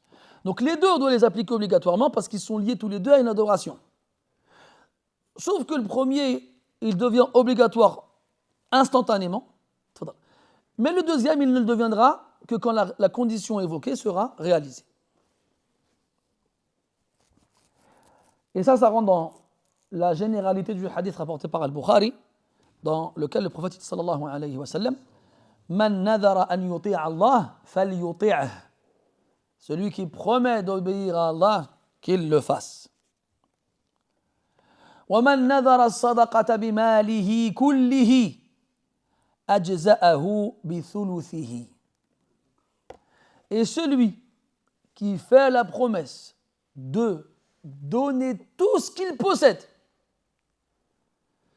eh bien, s'il donne le tiers, ça suffira. S'il donne le tiers, ça suffira. Ce n'est pas nécessaire de tout donner. Conformément au hadith de Sa'd ibn Abi Waqqas, radiyallahu anhu, Sahihayn, quand il voulait donner tous ses biens avant de mourir, Rasul lui a interdit, alayhi wassalam. Et il lui a toléré le tiers. Et kadhalika, ils disent les fuqaha que ça dépend de la nature de la personne. Yani, si c'est quelqu'un de riche et quelqu'un qui reçoit de l'argent régulièrement, s'il donne tout, s'il peut tout donner, il donne tout. Comme qui? Abu Bakr. Ahsant. Abu Bakr, radiallahu anhu, quand il est venu, il a tout donné. Et pourquoi Rasul lui a pas dit non, c'est trop? Parce que c'est un commerçant qui recevait de l'argent régulièrement. Taïb. Ajza'ahu bithuluthihi. Donc s'il promet de donner tout ce qu'il possède et qu'il ne donne que le tiers, ça suffira. Et il se sera acquitté de son engagement. وَإِنْ نَذَرَ صَوْمَ شَهْرٍ أَوْ نَحْوَهُ لَازِمَهُ تَتَابُعُهُ. Si il promet à Allah Azza wa Jal de jeûner un mois,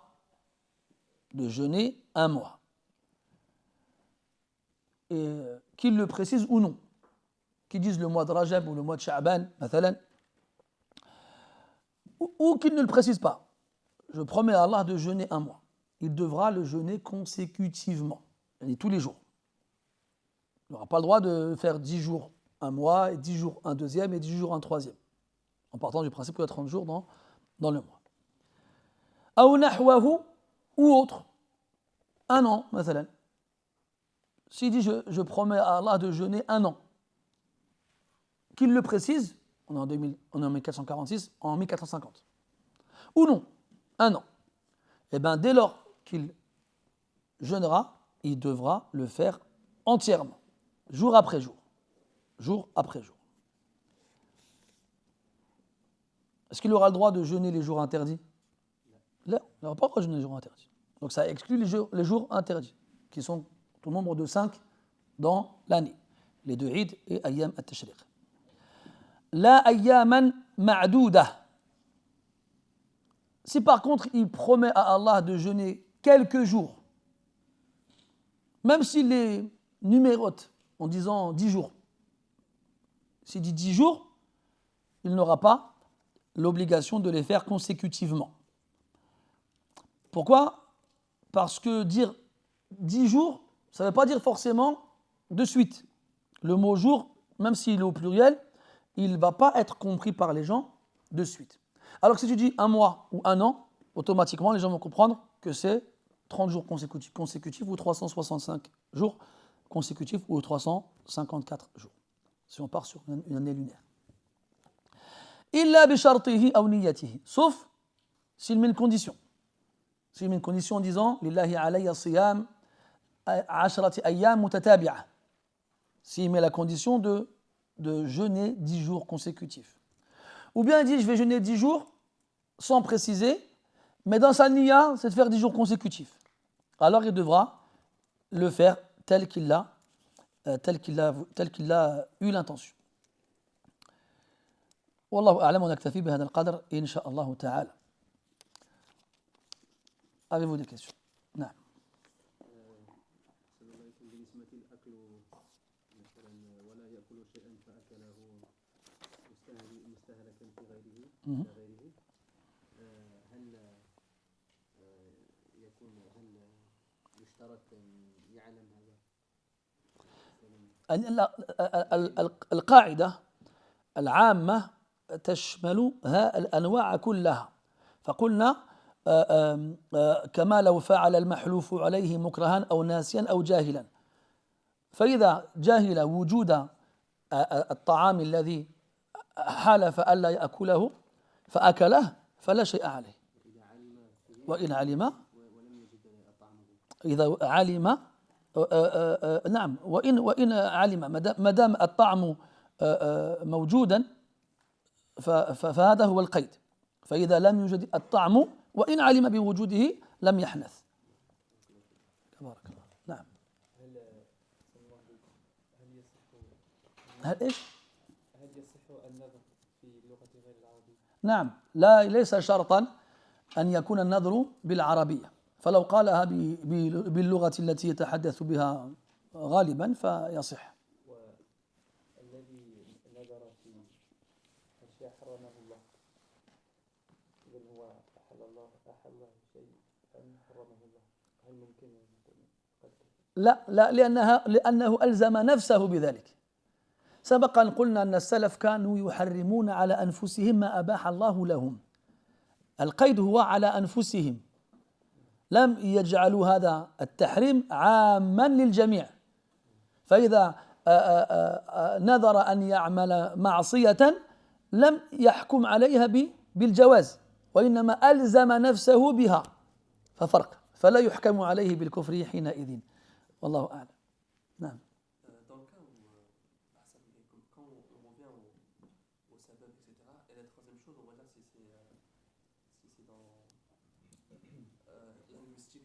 أيوة. Est-ce que, parce qu'à un moment, moi, j'avais pris les notes on prend n'importe lesquels des trois sens, ou on fait d'abord sens par sens? Non, c'est ordre de priorité. On ne prend pas n'importe lequel. Si lui, on n'arrête pas de lui demander précision, il est incapable, alors on viendra, on prendra par ordre. Imaginons مثلا quelqu'un il dit lillahi alayya an il dit la usalli. Wallahi la usalli. Il dit qu'est-ce que tu veux dire par usalli?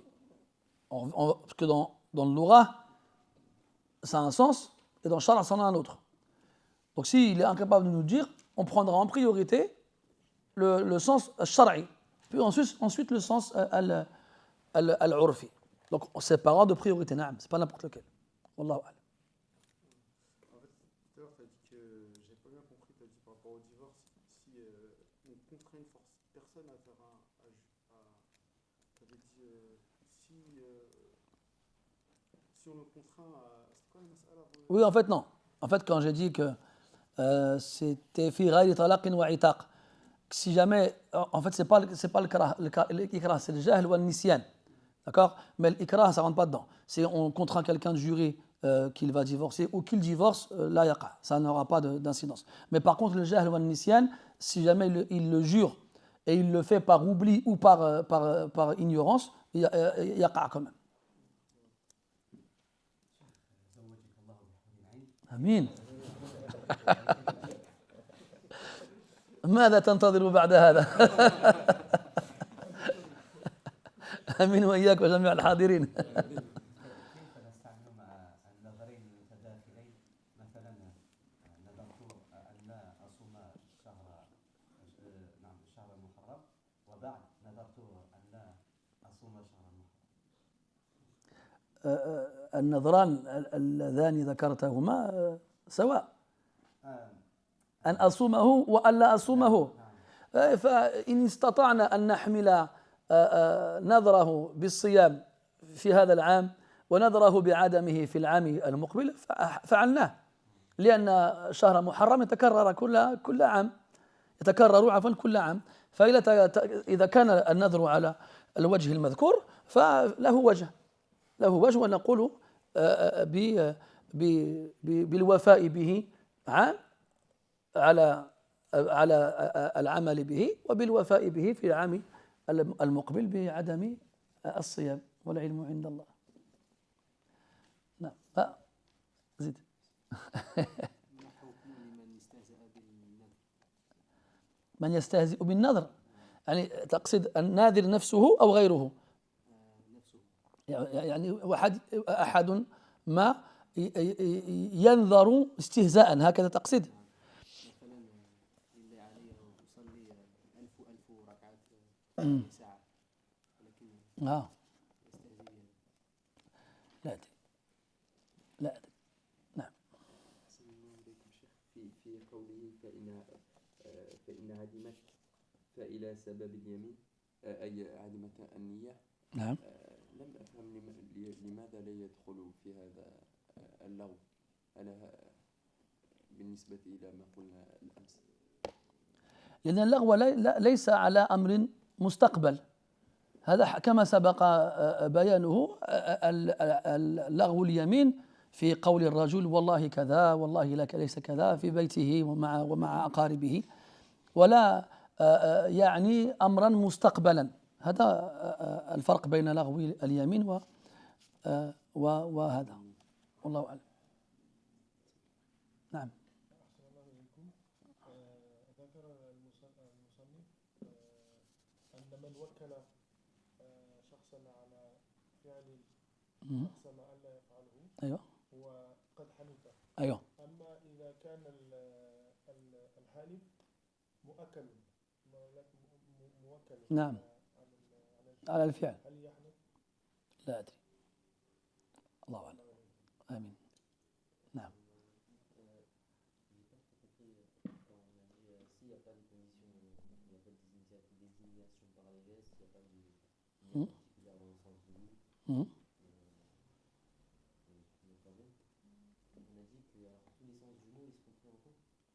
Et نعم, إلى ما تناوله الاسم. En fait, on va prendre en compte les sens du mot par rapport aux différentes réalités. Et on se basera sur les réalités par ordre de priorité. Donc si le mot il a plusieurs sens et que ces sens-là ils se répartissent dans les différentes réalités, légales, usuelles et linguistiques, on procédera par ordre de priorité. D'accord ? Mais si par contre le mot, donc on commencera par, comme on a dit tout à l'heure avec as-salah, il a dit le mot salah, et le mot salah il a un sens islamique et un sens linguistique. Donc on prendra le sens islamique en premier. Maintenant si le mot il a plusieurs sens linguistiques sans qu'il n'ait de sens islamique et qu'il rentre dans aucune des catégories précédemment citées, on lui donnera tous ces sens-là. Et donc s'il jure qu'il ne fait pas telle chose, par exemple il y a des mots qui n'ont qu'un seul sens, l'ard. L'ard, la terre, tu ne peux pas lui donner un autre sens que la terre. D'accord ? Donc à ce moment-là, imaginons le mot sens, il a plusieurs, le mot ard, pardon, il a plusieurs sens, mais que d'un point linguistique. Alors on lui donnera tous les sens. S'il est incapable de déterminer ce qu'il voulait vraiment dire, quelqu'un dit je ne sais pas, j'ai pas de niya, j'ai pas ci, j'ai pas ça, j'ai pas ci, j'ai pas ça. On dit tous les sens qui sont concernés par le mot ard, ils rentrent dans ton serment. Et donc si tu fais la chose en rapport avec, tu devras expier ton parjure.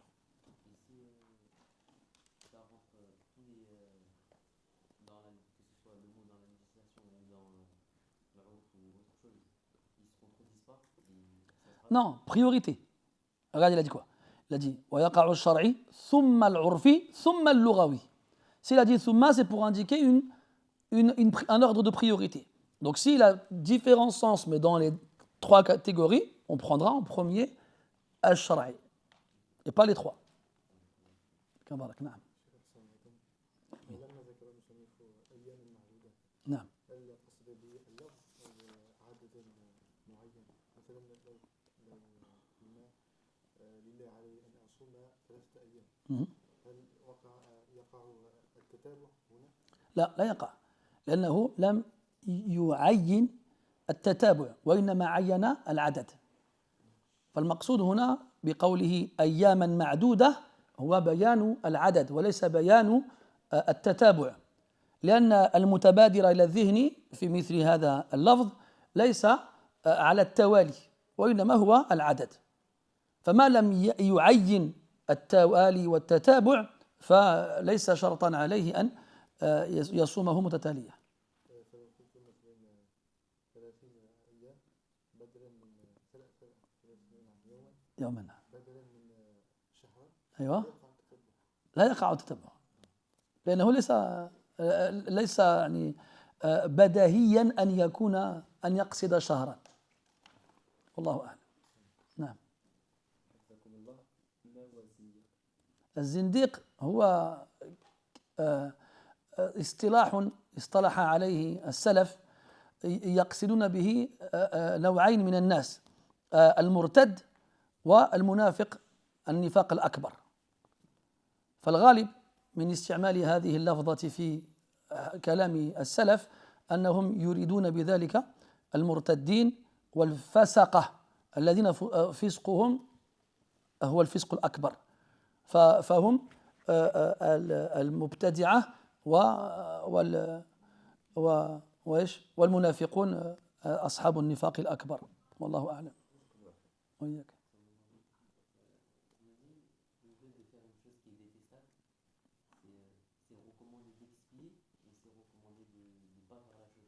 Non, c'est recommandé d'expier. Hein. On a dit ça. Hein. Yusan, il ne le fait pas et il est recommandé d'expier. Ça va, d'accord? Ah, Marie.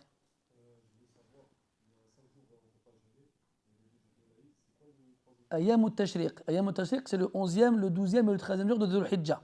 Après Eid al-Akbar. L'Eid al-Akbar, Eid al-Adha, pardon. Après Eid al-Adha, le 11e, 12e et 13e jour, on n'a pas le droit de jeûner. Donc ces 5 jours dans l'année sont interdits d'être jeûnés. Et en dehors de ça, tu peux jeûner n'importe quoi.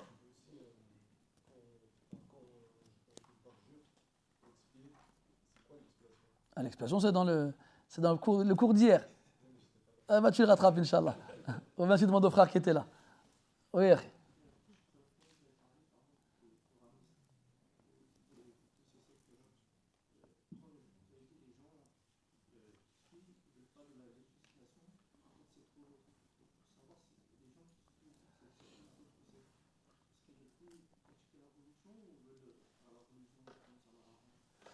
Wallah, les gens qui suivent les sectes, chacun a la raison pour laquelle il le fait. Il y en a, c'est par intérêt. Il y en a, c'est par intérêt mondain. Hein, c'est le prestige, la célébrité, la notoriété et tout ce que ça entraîne comme avantage. Il y en a, c'est parce que c'est plus facile, selon eux, d'adorer Allah comme ça, parce qu'il y a moins de contraintes, il y a moins d'obligations, il y a moins de choses à faire. Et il y en a, c'est vraiment وَيَحْسَبُونَ أَنَّهُمْ يُحْسِنُونَ صُنْعًا, comme Allah dit dans le Coran. وَيَحْسَبُونَ أَنَّهُمْ مُهْتَدُونَ, ils pensent qu'ils sont bien guidés, ils pensent qu'ils font des bonnes choses. C'est vraiment, et ça c'est le pire des égarements. C'est parce que l'autre, au fond de lui, il sait que ce qu'il fait, c'est pas bien. Mais yattabi'u al-hawa, il suit ses passions. Mais il y en a qui le font avec un qalb, entre guillemets, une bonne intention. Mais les intentions ne changeront malheureusement rien pour eux. Oui, Waïl. Non? Hein? Tu sais plus? Ah, ouais, je t'ai vu, tu as fait ça. Hadaifa? Dans le cas, c'est quelque chose qui n'est pas quantifiable. Aïe. Par exemple, on fait un vœu pieux, on dit s'il y a ça, je vais être concentré plus dans ma prière. D'accord. Et que, comment on quantifie par exemple ça? Est-ce que c'est fait, c'est pas fait dans ce cas-là? Des choses entre guillemets quantifiables. لا أدري والله. يحيى؟ لا بأس.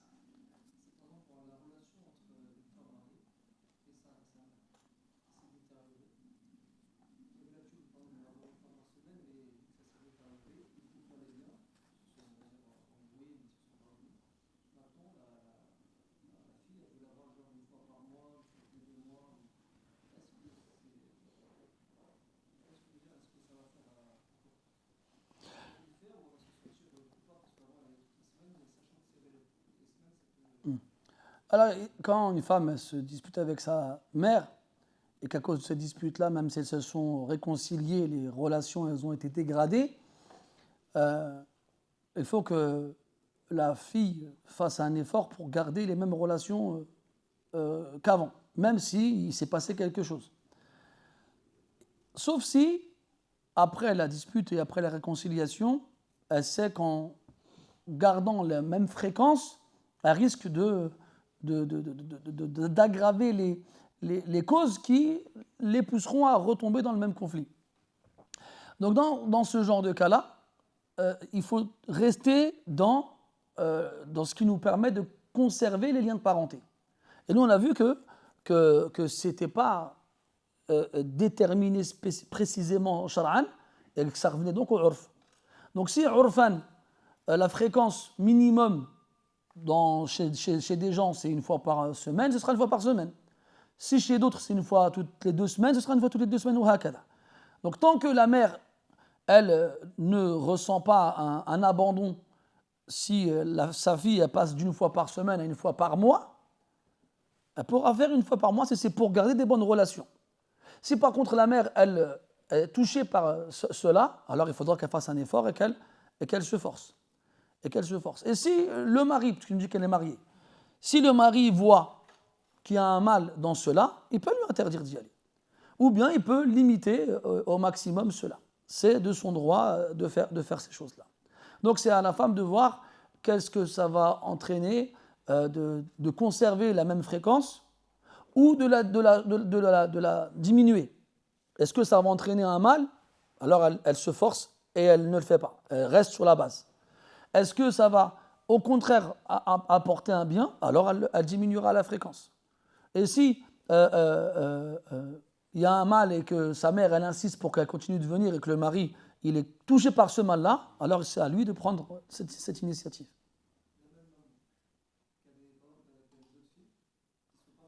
Et voilà.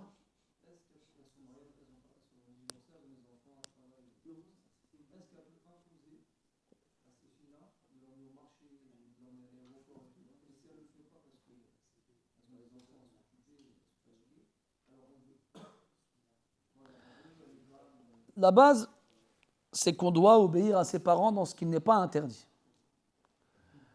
et dans ce qui ne va pas nous créer un mal. Donc, une mère qui a des enfants, des filles, elle n'a pas de fils, elle n'a que des filles. Alors, tu vois, c'est un détail important. Elle n'a que des filles. Et ces filles, elles sont disponibles, c'est-à-dire elles ne sont pas mariées, donc soumises à l'autorité de leur mari, ou bien elles ne sont pas occupées, et qu'elles peuvent obéir à leur mère, elles le font. C'est ça la base. Donc elles doivent le faire, et si elles ne le font pas et que la mère leur en veut, elle est dans son droit. Na'am. Wallahu a'lam. Oui. Amin.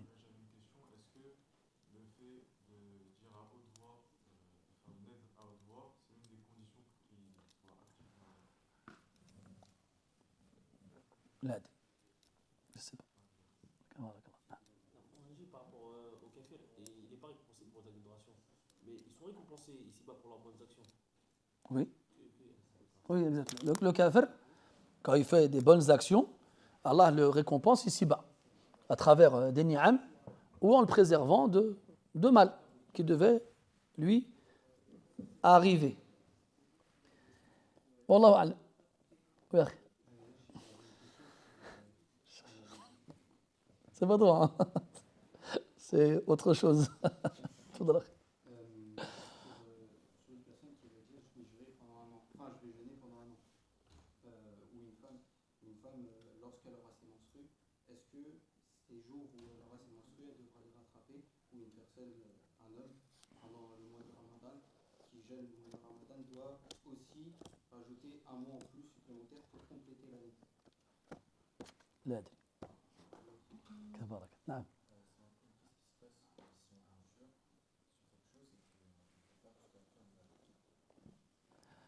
لا أدري. Oui.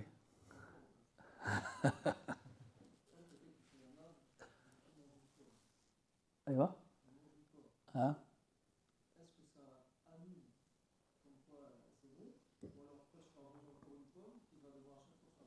Non, ça y est. En l'expiant, il est plus concerné par le serment. Par le serment. نعم.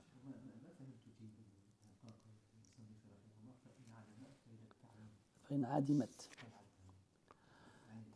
التعيين بالإشارة لو لم ينوي ولو لم يكن هناك سبب هيجه إلى اليمين وأشار بيده إلى شيء معين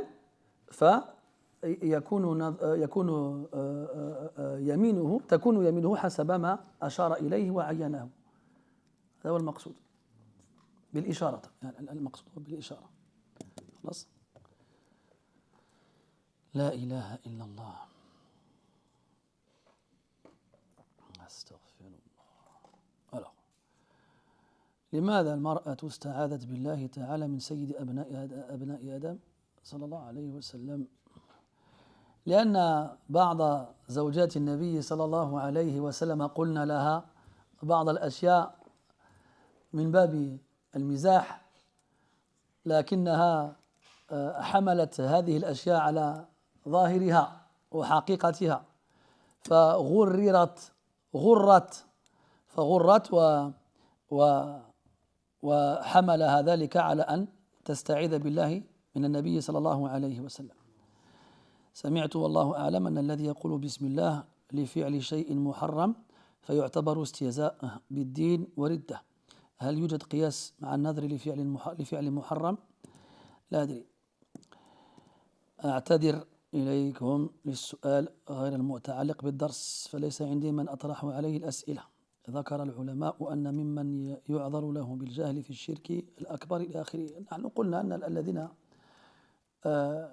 يطرحون أسئلتهم عبر القاعة الموضوعة في تليجرام لا نسمح لهم بأن يخرجوا عن الدرس. والأخ ما شاء الله يحسن الكتابة بالعربية ويحسنها، فلا أدري كيف لا يجد من يسأله. فمن كان يحسن العربية ليس كمن لا يحسنها. وسؤاله كذلك سؤال كبير وعميق يحتاج إلى تفصيل، وقد تطرقنا لذكر هذه المسألة مرات وكرات. ولو ذهبنا نجيب عن هذه الأسئلة كلما طرحت علينا لاستغرقنا فيها أوقاتا طويلة. فلذلك نعتذر إلى السائل ونقول له إن كنت ممن يحسن العربية فالوسائل التي بها تستطيع الوصول إلى العلماء كثيرة في هذا الزمان، فلا يمكن لك أن تقول أنك لا تجد أحدا تسأله. ما رأيكم في أناس يرون الدجال في المنام؟ لا رأي لي فيهم بحسب الرأي وبحسب المرئي، وإلا فلا رأي يتعلق بذلك. هل هذا من حديث النفس أو وساوس الشيطان؟ قد يكون هذا، قد يكون من هذا، وقد يكون من غير ذلك. قد يتحدث المرء عن الدجال فيراه في المنام بسبب ما استقر في باله، وقد يخوفه الشيطان فيريه في المنام كذلك، وقد تكون رؤية صادقة، فبحسب الرأي وبحسب المرء.